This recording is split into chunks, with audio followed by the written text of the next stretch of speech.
Even at the moment, with everything that is going against the Prime Minister, and there is a lot, you look at who would make the best Prime Minister. Boris Johnson holds a 1-point lead over Sir Keir Starmer.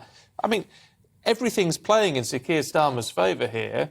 He's still not making headway. He's not cutting through as a potential Prime Minister. It is surprising that with all of the trouble that the Conservative Party are in, Keir Starmer can't seem to cut through to the British public. You know, if we think back to the 1990s when it was John Major versus Tony Blair was making mincemeat of Tory Prime Minister who was failing, and Keir Starmer's simply not able to do that. And Keir Starmer is calling for an election now, really, earlier than having to wait for the ultimate time. Of course, I suppose he would, wouldn't he? There's nothing much else he can do. But do you wonder whether there are any maybe backbench or the loyal backbench Tory MPs who may be becoming more and more disloyal? Do you think maybe an early election, would be a good idea? Let's test the waters. A good idea for who? I think that's... Well, that's what I'm wondering, yeah. Who would benefit? I'm not sure that the Conservative Party would benefit from an early general election, just given where we are in the polls today. Yes, OK, not very far behind Labour, but given the electoral results of the last year, none of them have been good. So if anyone's thinking we should do a general election in the autumn, I do not personally think that would be a good idea. No, what about... Sorry. What about a reshuffle?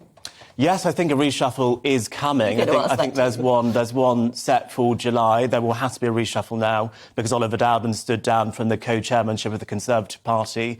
Some people are saying perhaps he might move the Home Secretary, Priti Patel, to that position because of her connections to the party grassroots. It's just fascinating, though, in all of this. I do wonder if there is a temptation by Number 10, and we know Boris does not always behave in the way you would expect, that perhaps he's just going to say, blow it.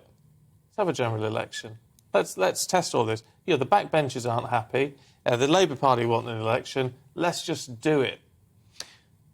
I would wish the Prime Minister well if that's what he wanted to do. But as I said before, I do not think that will be a good idea. What the Prime Minister needs to be focusing on is setting out an economic plan for this country. Apparently, we're hearing one might be coming in July. Is focusing on the cost of living crisis and focusing on solving the situation in Ukraine. So at the next general election, in 2 years' time, in May 2024, we're entering that general election on a solid, good footing to win as best as we can.